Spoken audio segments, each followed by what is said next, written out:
দাদা তুমি কি করছো এই দিনের বেলায়? পাশের ঘরে আমার ননদ আছে, শুনে ফেলবে তো। দাদা বলল, এত চিন্তা করার কোনো কারণ নেই, ঘরের শব্দ বাইরে যাবে না। তারপরও দাদা আস্তে ধীরে, আমিও তো নতুন, এর আগে আমি তো কিছুই করিনি, আমার তো অনেক ভয় লাগছে দাদা। দাদা আমাকে সাহস দিয়ে বলল, ভয়ের কিছু নেই, মানুষ যেমন একদিন মরে যাবে, ঠিক তেমনি তোরও একদিন এই কষ্ট সহ্য করতে হবে, তাই আর কোনো কথা বলিস না। তারপর দাদা আমাকে, বন্ধুরা মূল ভিডিওটি শুরু করার পূর্বে তোমাদের কাছে ছোট্ট একটা অনুরোধ, তোমরা যারা এখনও আমার চ্যানেলটি সাবস্ক্রাইব করেননি তারা এই ভিডিওতে একটি লাইক করে চ্যানেলটি সাবস্ক্রাইব করে পাশে থাকবেন। এবার আসল ঘটনাটি শুরু করা যাক। আমার নাম রুমানা। আমি নিজের বৌদিকে ভীষণ ভালোবাসতাম, কারণ আমার একমাত্র দাদা আমাকে ভীষণ ভালোবাসত, এবং আমি নিজের দাদা ও বৌদিকে ভীষণই ভালোবাসতাম। তারপর সেদিন রাতের বেলা আমার দাদা যখন নিজের অফিসের কাজের জন্য বাড়ি ফিরে আসতে পারেনি, তখন ভাবলাম আমি বৌদি রুমে থাকব, কারণ বৌদি যেহেতু এই বাড়িতে নতুন বউ ছিল, তাই দাদা আমাকে আগে থেকেই বলেছিল তার যদি বাড়ি ফিরতে দেরি হয় তাহলে আমি যাতে বৌদি রুমে থাকি, কারণ আমাদের বাড়িটা এতটাই বড় ছিল যে কোনো রাজপ্রাসাদের থেকে কম ছিল না। তারপর দাদার কথা মতো আমি যখন নিজের ঘর থেকে বেরিয়ে বৌদির ঘরের দিকে যাই, তখন বৌদির ঘরের দরজা খুলতেই ভেতরে দৃশ্য দেখে তো আমার চোখে ঝাপসা দেখতে পেলাম। তাদের দুজনের মাঝে এই দৃশ্য দেখে তো লজ্জা ও ঘৃণায় আমার মনে হয়েছিল, মনে হলো যে আমি দেশ ছেড়ে চলে যাই, কারণ আমার বৌদি তো তার দাদার সঙ্গে আসলে আমার বৌদি যখন বিয়ে হয়ে আমাদের বাড়িতে আসে, তখন নিজের বান্ধবী হিসেবে বৌদিকে কাছে পেয়ে আমি খুবই খুশি ছিলাম। ছোটবেলায় আমার মাকে আমি হারিয়েছিলাম, তারপর দাদা ও বাবার কাছে বড় হয়েছিলাম, তাই বৌদির বাড়িতে আসার পরে আমি ভীষণ খুশি ছিলাম। কিন্তু জানি না কেন বিয়ের পরে বৌদি যখন আমাদের বাড়িতে আসে, তখন বৌদিকে দেখে আমার মনে হতো সে যেন উদাসীন এবং মনমরা হয়ে থাকত। তারপর দাদা বৌদির বিয়ের কিছুদিন পরেই আমাদের বাড়িতে আর একটা নতুন সদস্য আসছে, এবং তার আসার পরেই তো আমাদের বাড়ির সব কিছু পাল্টে যায়। আসলে সেদিন দুপুরবেলা আমরা সবাই একসঙ্গে মিলে যখন খাওয়া দাওয়া করছিলাম, ঠিক ওই সময় একটা ছেলে আমাদের বাড়িতে আসে, এবং সে দেখতে ভীষণ সুন্দর ছিল। তার সুন্দর চেহারা দেখে তো আমি প্রথম দেখাতেই তাকে পছন্দ করেছিলাম। তারপর ছেলেটাকে দেখে তো আমরা কেউ চিনতেই পারিনি, কিন্তু আমার বৌদি ওই ছেলেটিকে দেখা মাত্রই টেবিল থেকে উঠে গিয়ে তার সামনে গিয়ে দাঁড়াল, এবং সেটা দেখে তো আমি, বাবা ও দাদা অনেক বেশি আশ্চর্য হয়েছিলাম। এবং এটা তো আশ্চর্য হওয়ারই কথা, কারণ আমাদের চোখের সামনে বৌদি যখন ওই ছেলেটার দিকে তাকিয়েছিল, তখন আমিও দাদা তো একে অপরের মুখের দিকে তাকিয়েছিলাম। তারপর বড়দিকে কিছু জিজ্ঞেস করার আগেই সে ওই ছেলেটির সাথে বাড়ির ভিতরে নিয়ে এসে খুব খুশি হয়ে বলল ওই ছেলেটি নাকি তার দাদা হয় ছোটবেলা থেকে নাকি সে ওই দাদার সঙ্গে উঠাবসা পড়াশোনা সব কিছু করেছে, এবং তার দাদা নাকি আমাদের পাড়াতেই থাকতে এসেছিল। বৌদি যখন বলেছিল ছেলেটি তার দাদা হয়, তখন আমি তো নিজের মনে মনে ভীষণ খুশি হয়েছিলাম, কারণ জীবনে প্রথমবার আমি কাউকে প্রথম দেখাতেই পছন্দ করে ফেলেছিলাম। তারপর ছেলেটি ঘরের ভিতরে এসে আমার বাবার পা ধরে প্রণাম করে এবং আমার দাদাকে বলে সে নাকি আমাদের পাড়াতেই থাকতে এসেছে, কারণ আমাদের এখানে নাকি তার একটা চাকরি লেগেছে, তাই সে একটা ঘর ভাড়া নেবে।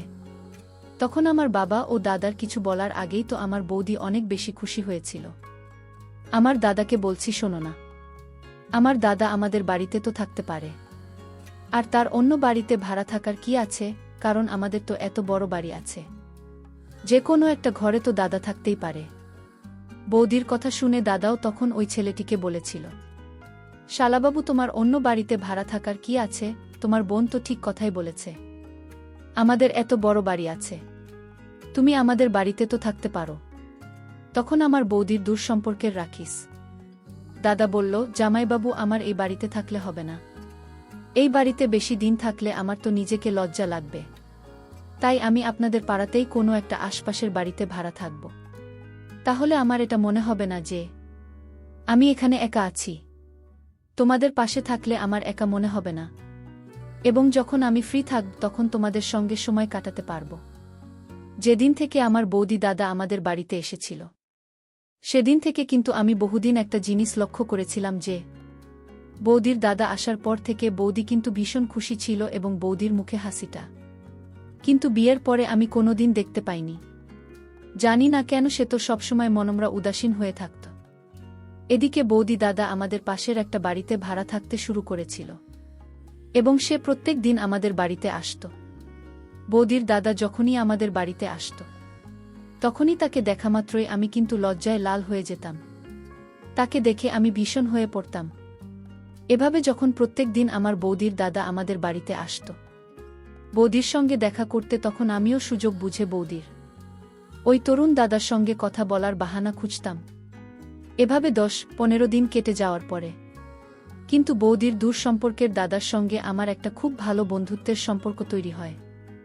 এমনকি সে এতটাই ভালো ছিল যে আমার বাবার শরীরের খেয়াল রাখতে।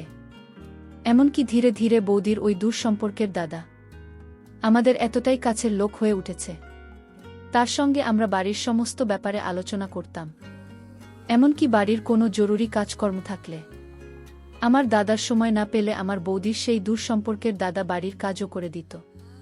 এইভাবে বেশ কিছুদিন কাটার পরে বৌদির সেই দাদা আমার মনে জায়গা করে বসে এবং আমি তাকে মনে মনে অনেক ভালোবেসে ফেলি। তারপর সেদিন সন্ধেবেলায় সুযোগ বুঝে আমি কিন্তু বৌদি দাদাকে বলে ফেলি যে আমি তাকে ভীষণ ভালোবাসি। তারপর সেদিন সন্ধ্যায় আমার বাবা নিজের ঘরের ভিতরেই ছিল এবং বৌদি উপরের ঘরে নিজের কাজে ব্যস্ত ছিল।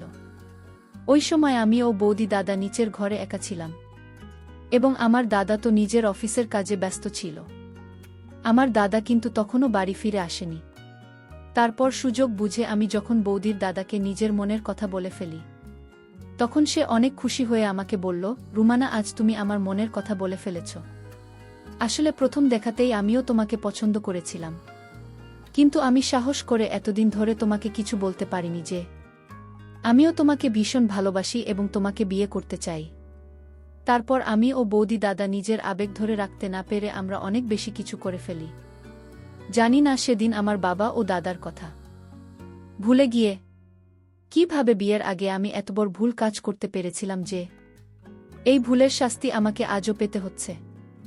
সেদিনের পর থেকে যখনই আমার বৌদির দাদা বাড়িতে আসত, বৌদির সঙ্গে দেখা করত, তখনই আমি তার সঙ্গে লুকিয়ে দেখা করতাম এবং আমরা দুজনে ভালোবাসার কথা বলতাম। আমার বাড়ির লোক তো কেউ এই ব্যাপারে কিছুই জানত না যে আমরা দুজন একে অপরকে পছন্দ করতে লেগেছিলাম। এদিকে যখনই রাকিস আমাদের বাড়িতে আসত তখনই সে আমার সঙ্গে লুকিয়ে দেখা করার পরে আবার আমার বৌদির ঘরের ভিতরে চলে যেত। তারপর জানি না সে ঘন্টার পর ঘন্টা আমার বৌদির ঘরের ভিতরে না জানি কি করত। আমরা তো এটাই ভাবতাম যে বৌদি তার বাপের বাড়ির একজনকে পেয়ে খুব খুশি আছে, তাই সে ঘরের ভিতরে দরজা লাগিয়ে তার ও দাদার সঙ্গে গল্প করে। কিন্তু সেদিন আমি যখন বৌদিকেও রাকেশকে ডাকতে বৌদির ঘরের ভিতরে যায় তখন তাদের ঘরের দরজা খুলতেই তো আমার মাথায় যেন আকাশ ভেঙে পড়ে। ওই সময় তাদেরকে ওই অবস্থায় দেখে কিছুক্ষণের জন্য হলেও আমি তাদের উপরে সন্দেহ করেছিলাম। আসলে আমি যখন বৌদির ঘরের দরজা খুললাম তখন দেখলাম আমার বৌদির ঘরে তার দাদার সঙ্গে খুব হাসাহাসি করছিল, তাও দুজন একই বিছানাতে। বৌদির দাদা আমাকে রাখে আমার বৌদির মালিশ করে দিচ্ছিল, কারণ তার দাদার নাকি মাথায় প্রচণ্ড ব্যথা। তারপর আমাকে দরজায় দাঁড়িয়ে থাকতে দেখে বৌদি বলল, আরে রুমানা, ভিতরে আয়, দেখ না, আমার মাথায় ভীষণ ব্যথা ছিল, তাই রাকেশ আমার মাথায় মালিশ করে দিচ্ছে। বৌদির কথা শুনে আমি তখন মুচকি হেসে নিজের মনের নিচে সন্দেহটাকে দূর করে তাদেরকে বললাম, ঠিক আছে, তোমরা নিচে চলে এসো, আজকে দুপুরের খাবার প্রস্তুত আছে। আসলে আমি বৌদিকে এতটাই ভালোবাসতেন যে আমি নিজের কষ্টের দিকটা না ভেবেই তার কাজের চাপ কম করার জন্য আমি প্রত্যেক দিন দুপুরের খাবারটা রান্না করতাম, যাতে বহুদিনই যে একটু আরাম করতে পারে। সেদিন দুপুরের খাবারটা রাখে আমাদের বাড়িতে খেয়েছিল। সে তো বেশিরভাগ দিন আমাদের বাড়িতেই খাবার খেত, এমনকি সে রাত্রিবেলাতেও মাঝে মধ্যে লুকিয়ে আমাদের বাড়িতে আসত এবং আমার সঙ্গে দেখা করত। কিন্তু ধীরে ধীরে আমার এটা দেখে খুব আশ্চর্য লাগত যে রাকেশ প্রত্যেক দিন আমার সঙ্গে দেখা করার পরে বৌদির ঘরের ভিতরে ঢুকে ঘন্টার পর ঘন্টা দরজা লাগিয়ে তারা না জানি এমনকি কথা বলত। এই ব্যাপারে আমি একদিন আমার বৌদিকে গল্পের ছলে জিজ্ঞেস করেছিলাম যে, বৌদি তুমি রাকেশের সঙ্গে ঘণ্টার পর ঘণ্টা এমনকি গল্প কর। বৌদি তখন খুব খুশি হয়ে বলেছিল যে রাকেশ তার দাদা হলেও সে নাকি তার বন্ধুর মতো, এবং আমার বৌদি রাকেশকে নাকি নিজের মনের সব কথা বলে। তাই আমি তাদেরকে আর কোনোদিন সন্দেহ চোখে দেখিনি। কিন্তু এমন নয় যে আমি কোনোদিন তাদেরকে আগের সন্দেহ করিনি। প্রথমে কিন্তু আমার তাদের দুজনের উপরে অনেক সন্দেহ হয়েছিল। তাই আমি বেশ কিছুদিন লুকিয়ে তাদেরকে দেখার চেষ্টা করেছিলাম যে বৌদি তার দাদার সঙ্গে প্রত্যেকদিন ঘরের ভিতরে ঢুকে এমন কি করে বা কী কথা বলে। কিন্তু আমি কখনই তাদের দুজনকে গল্প করা ছাড়া আর কিছুই করতে দেখতে পাইনি। তাই আমার মন থেকেও তাদের প্রতি খারাপ সন্দেহটা দূর হয়েছিল, এবং আমি আর কোনোদিন আমার বৌদি ও তার দাদাকে সন্দেহ করিনি। এমনকি আমার দাদা তো বৌদি ও রাকেশকে চোখ বন্ধ করে অন্ধের মতো বিশ্বাস করত।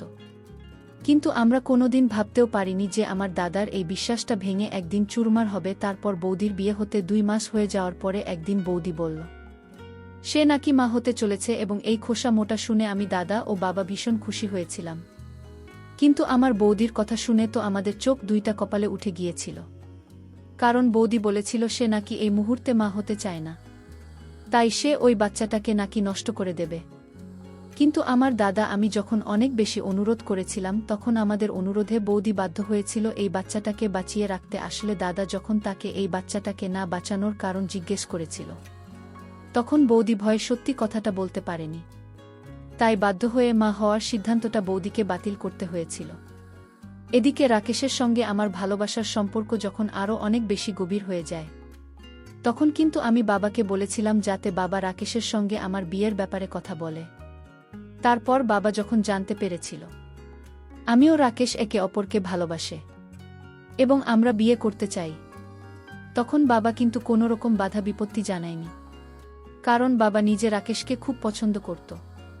তারপর সেদিন সন্ধেবেলায় যখন দাদা বাড়ি ফিরে এসেছিল তখন বাবা আমার দাদাকে আমার রাকেশের ব্যাপারে বলেছিল। তখন দাদা এটা শুনে খুশি হয়েছিল যে আমি রাকেশকে বিয়ে করতে চাই, কারণ আমার দাদাও এটা চেয়েছিল যে আমার বিয়ে রাকেশের সঙ্গে হলেই তো ভালো হবে। তারপর আমার বাবা ও দাদা যখন এই বিয়েতে রাজি ছিল তখন তো আমি এটা ভেবে খুব খুশি ছিলাম যে খুব তাড়াতাড়ি আমার বিয়ে আমার পছন্দের ছেলের সঙ্গেই হতে চলেছে। সেদিন সারারাত তো আমি এই কথা ভেবেই খুশি ছিলাম যে আমার বিয়ের সঙ্গে হবে। কিন্তু পরের দিন সকালবেলা আমার দাদার অফিস চলে যাওয়ার পরে বৌদি অনেকে রেগে গিয়ে আমার ঘরে এসে বলেছিল, রুমানা তোর কি মাথা খারাপ হয়ে গেছে? তুই রাকেশের সঙ্গে বিয়ে করার কথা ভাবলে কি করে? তুমি কি আর কোনো ছেলে পেলে না? বৌদির কথা শুনে তো আমি অনেক বেশি অবাক হয়ে তার দিকে তাকিয়ে বললাম, বৌদি তোমার কি হয়েছে? তুমি এত বেশি রাগ করছো কেন? কেন রাকেশ কি ভালো ছেলে নয়? তার সঙ্গে বিয়ে করলে অসুবিধে কি?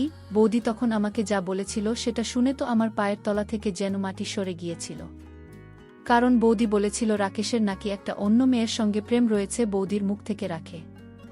সে ব্যাপারে ওই কথা শুনে তো আমি বিশ্বাস করতে পারিনি যে রাকেশ আমাকে ঠকাচ্ছিল। তারপর বৌদির কথা শুনে সেদিন রাকেশের সঙ্গে আমি এ ব্যাপারে কথাও বলেছিলাম। রাকেশ আমার মুখ থেকে সবকিছু শোনার পরে আমার মাথায় হাত রেখে দিবি করে বলেছিল যে সে নাকি শুধুমাত্র আমাকে ভালোবাসে। কিন্তু আমি তো এটা বুঝতে পারছিলাম না যে এখানে মিথ্যে কথা তাহলে কে বলছিল বুঝি না বৌদি দাদা রাখে যদি সত্যি কথা বলছিল তাহলে বৌদি কেন আমাকে রাকেশের ব্যাপারে এত বড় মিথ্যে কথা বলেছিল? আমি যখন প্রথমে রাকেশের কথায় বিশ্বাস করতে চাইনি তখন রাকেশ আমাকে বলেছিল, রুমানা তোমার যদি আমার কথায় ভরসা না হয় তাহলে আমি কিন্তু এক্ষুনি তোমার সঙ্গে বিয়ে করতে রাজি আছি। আর আমি জানি না তোমার বৌদি কেন আমার ব্যাপারে এত বড় মিথ্যা কথা তোমাকে বলেছে। আমি যদি অন্য মেয়েকে ভালোবাসতাম তাহলে তোমার সঙ্গে প্রেম তৈরি করতাম। তারপর রাকেশ ভরসা দেওয়ার জন্য সেদিন মন্দিরে নিয়ে গিয়ে আমার সঙ্গে বিয়ে করেছিল, এবং আমিও আবেগের বশে রাকেশকে বিয়ে করেছিলাম। বিয়ে করে সেদিন সন্ধেবেলায় যখন আমরা বাড়ি ফিরে আসি তখন দাদা ও বৌদি আমাদের দুজনকে স্বামী ও বন্ধু অবস্থায় দেখেন অনেক বেশি অবাক হয়েছিল। দাদা তো অনেক রেগে বলেছিল, রোমান হতো এইভাবে আমাদেরকে না জানিয়ে বিয়ে করার কি ছিল? আমি তখন দাদাকে বলেছিলাম, দাদা আমি তো তোমাকে না জানিয়ে বিয়ে করিনি, তোমরা তো সব কিছু জানতে যে আমি রাখে একে অপরকে কতটা ভালোবাসি, এবং আমি নিজেই তোমাকেও বাবাকে এই কথা বলেছিলাম। তারপরেও তো তুমি রাকেশের সঙ্গে আমার বিয়ের ব্যাপারে কোনো কথা বলেনি। আর তুমি আমাকে প্রশ্ন না করে তোমার বুকে প্রশ্ন করো যে তোমার বুকে যেন আমাকে রাকেশের ব্যাপারে এত বড় একটা মিথ্যে কথা বলেছিল। বৌদি তখন আমার কাছে এসে অনেক রেগে গিয়ে আমার গালে একটা থাপ্পড় মেরে বলেছে, তুই কি জানিস রাকেশের ব্যাপারে কোনো কিছু না জেনে শুনে কেন তুই এই ছেলেটাকে বিয়ে করে নিলি এত বড় একটা সিদ্ধান্ত নেওয়ার আগে? তুই একবারও আমাকে বলার প্রয়োজন মনে করি না। আমি তখন বৌদিকে বলেছিলাম, রাকেশ তো তোমার দাদা কম এবং বন্ধু বেশি হয়, তাহলে তুমি কেন চাও না যে তোমার অত ভালো বন্ধু রাকেশের সঙ্গে আমার বিয়ে হোক? বৌদি তখন আমাকে একটাই কথা বলেছিল যে দেখ রুমানা, আমি তোকে এখন কিছু বলতে পারবো না, কিন্তু তুই পরে অনেক প্রস্তাবী, তখন কিন্তু আর কিছু করার থাকবে না। বৌদি এই কথাটা বলে রাগ করে উপরে চলে গেছিল এবং দাদা ও বৌদির পিছনে উপরের ঘরে চলে গিয়েছিল। আমি তো কিছুই বুঝতে পারছিলাম না যে রাকেশ যখন আমার বৌদির এত ভাল দাদা ছিল, তাহলে আমার বৌদি কেন চাইনিজ আমার বিয়ে রাকেশের সঙ্গে হয়, তারপর বিয়ের 7 দিনের মধ্যে। কিন্তু রাকেশ আমার সঙ্গে এতটাই খারাপ ব্যবহার শুরু করেছিল যে আমার তো তার ব্যবহার দেখে আমি অনেক কষ্ট পেয়েছিলাম। আমার কাছে জমানো টাকাগুলো ছিল, তার মধ্যে 5 লাখ টাকার মধ্যে আমার স্বামী কিন্তু গত 7 দিনের মধ্যেই সেই টাকা শেষ করে ফেলেছিল। জানি না সে এত টাকা কোথায় খরচ করেছিল। তারপর সেদিন রাত্রিবেলা যখন আমি আলমারি খুলে দেখি যে আমার লকারে তো 1 টাকাও নেই, তখন আমি বলের কাছেই 5 লাখ টাকার হিসেব চেয়েছিলাম। তখন স্বামী আমার গালে থাপ্পড় মেরে বলেছিল, তুই আমার কাছে টাকার হিসেব চাস? তোর সাহস কি করে হলো? আর এমনিতেও আমার এখন আরও 1 লক্ষ টাকার দরকার আছে, তাই আমাকে এক্ষুনি 1 লক্ষ টাকা বের করে দেয়। আমি তখন বলেছিলাম, কোথা থেকে দেব তোমাকে? যে টাকা আমার কাছে জমানো টাকা ছিল, সেই টাকাগুলো তুমি সব শেষ করে দিয়েছে, আমার কাছে আর টাকা নেই। এই কথাটা শুনে সে আমাকে আবার মারতে শুরু করেছিল। তারপর সেদিন আমার স্বামী যখন আমাকে মারধর করেছিল, তখন আমার বৌদি ঘরের ভিতরে এসে শয়তানের হাত থেকে আমাকে বাঁচিয়েছিল। সেদিন আমি বৌদিকে জড়িয়ে ধরে অনেক কেঁদেছিলাম, কারণ সেদিন আমি বুঝতে পেরেছিলাম যে বৌদি কেন তার দাদার সঙ্গে আমার বিয়ে দিতে চায়নি। তারপর রাকেশকে আমার বৌদি বলেছিল, তোর যত টাকার প্রয়োজন হবে আমার কাছ থেকে নিয়ে যাবি, কিন্তু রুমানাকে কিছু বলবি না, না হলে কিন্তু আমার থেকে খারাপ আর কিছু হবে না। আমি তো ভেবেছিলাম হয়তো আমার জন্যই আমার বৌদির সঙ্গে তার দাদার সম্পর্কটাও খারাপ হয়ে গেছে, কিন্তু আমার বৌদি ও আমার বরের ব্যাপারে মানে রাখে। সে ব্যাপারে যখন সত্যি কথাটা জানতে পেরেছিলাম, তখন তো আমার চোখ দুইটা যেন কপালে উঠে যাওয়ার মতো অবস্থা হয়েছিল। এবং আপনারা শুনলে আশ্চর্য হয়ে যাবেন, আসলে বিয়ের কিছুদিন পরেই রাকেশ যখন আমার উপরে মারধর করতে শুরু করেছিল, তখন আমার দাদা কিন্তু এই কথা জানতে পেরে এবং রাকেশকে আমাদের বাড়ি থেকে বেরিয়ে যেতে বলেছিল। এমনকি আমার দাদা রাকেশকে হুমকিও দিয়েছিল যে রাকেশ যদি আমাকে মারধর করে তাহলে দাদা কিন্তু তাকে ছেড়ে কথা বলবে না।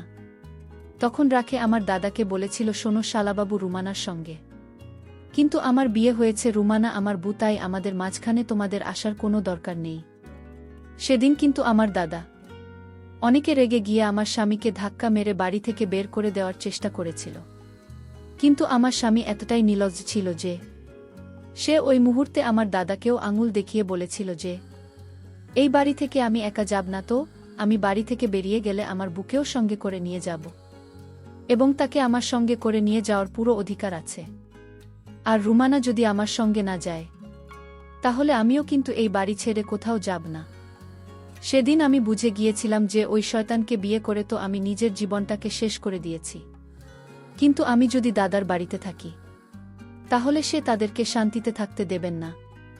আর এমনিতেও আমার বৌদিমা হতে চলেছিল, তাই আমি চাইনি যে ওই অবস্থায় আমার বৌদি মানসিক দিক দিয়ে অসুস্থ হয়ে পড়ে। তাই আমি আমার স্বামীকে বলেছিলাম, আমি তোমার সঙ্গে গেলে তুমি এখান থেকে যেতে রাজি আছো তো? তাহলে আমিও তোমার সঙ্গে এখান থেকে যেতে রাজি আছি, অন্ততপক্ষে আমার দাদা ও বৌদি তো শান্তিতে থাকতে পারবে। আমি যখন আমার বরের সঙ্গে বাবার বাড়ি ছেড়ে চলে যেতে রাজি হয়েছিলাম, তখন আমার বৌদিকে দেখে আমার হাতে পায়ে ধরে বলেছিল, রুমানা তুই এখান থেকে কোথাও যাবি না, তুই এখানে থাকবি, আমি এই শয়তানটাকে বাড়ি থেকে বের করব। কিন্তু আমি তাদের কোনো কথা শুনিনি। আমি ওই শয়তানের সঙ্গে তার বাড়িতে চলে এসেছিলাম। কিন্তু সেখানে আসার পরে তো স্বামী। কিছুদিন পর আমার বৌদির বাড়িতে আমার স্বামী গেল। তারপর আমি তার পিছু পিছু গেলাম। আসলে আমি যে তার পিছু নিয়েছিলাম সেটা জানত না। তারপর আমি আগেই বৌদির ঘরে লুকিয়েছিলাম। তারপর আমার স্বামী যখন বৌদির ঘরে ঢুকল, তখন আমি তাদের দৃশ্য দেখে অবাক হয়ে গিয়েছিলাম। কারণ আমার স্বামী তো বুদির সঙ্গে না, আর ভাবতেই পারছি না। তারপর তাদের দুজনের সেই দৃশ্য আমি দেখে ফেলাই। তারা চমকে উঠল। বুদি তখন বলল, আসলে ও আমার দাদা নয়, ও আমার পুরাতন প্রেমিক ছিল। বন্ধুরা, আজকের গল্পটা এখানেই শেষ করলাম। ভালো লাগলে চ্যানেলটি সাবস্ক্রাইব করে পাশে থাকবেন। ধন্যবাদ।